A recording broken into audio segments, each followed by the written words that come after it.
Baik, Assalamualaikum warahmatullahi wabarakatuh.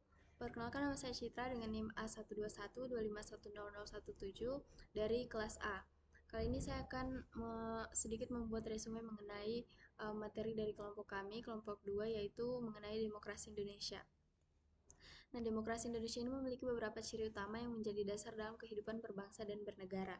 Yang pertama adalah demokrasi Pancasila.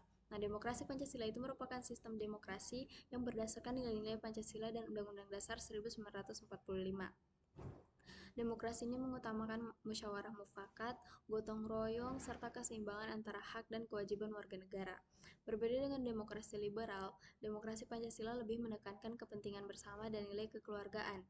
Yang kedua ada kedaulatan rakyat berdasarkan Undang-Undang Dasar 1945. Dalam pasal 1 ayat 2 Undang-Undang Dasar 1945 dijelaskan bahwa kedaulatan itu berada di tangan rakyat. Artinya rakyat memiliki kekuasaan tertinggi dalam negara. Pelaksanaannya dilakukan melalui sistem perwakilan, yaitu rakyat memilih wakilnya melalui pemilu. Yang ketiga ada Indonesia menganut sistem pemerintahan presidensial.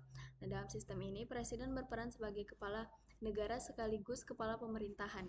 Presiden dipilih langsung oleh rakyat dan memiliki kewenangan menjalankan pemerintahan bersama kabinet.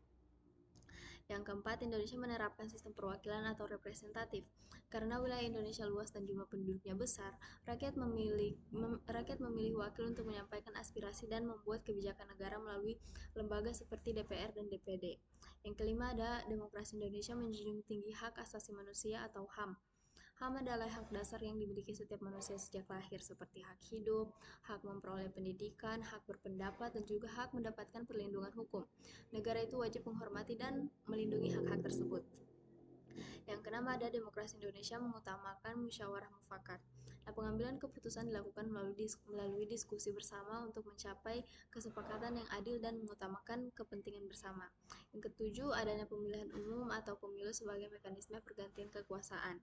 Pemilu menjadi sarana rakyat untuk memilih pemimpin dan wakil rakyat secara demokratis, serta menjadi cara pergantian kekuasaan secara damai. Yang kedelapan, adanya keseimbangan antara hak dan kewajiban warga negara. Setiap warga negara memiliki hak yang harus dihormati, tetapi juga memiliki kewajiban yang harus dijalankan demi menjaga ketertiban dan persatuan bangsa. Yang kesembilan ada pengakuan terhadap keberagaman dan pluralisme. Indonesia memiliki keberagaman suku, agama, budaya, dan juga bahasa. Nah, karena itu, masyarakat itu harus menjunjung tinggi toleransi dan persatuan sesuai semboyan Bhinneka Tunggal Ika. Dan yang terakhir adalah adanya checks and balances, yaitu lembaga negara yang saling mengawasi dan mengimbangi agar tidak terjadi penyalahgunaan kekuasaan. Contohnya DPR mengawasi kebijakan presiden, sedangkan Mahkamah Konstitusi itu menguji undang-undang terhadap Undang-Undang Dasar 1945.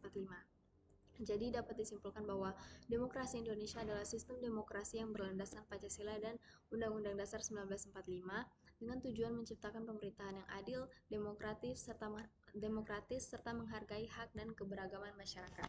Sekian dari saya. Wassalamualaikum warahmatullahi wabarakatuh.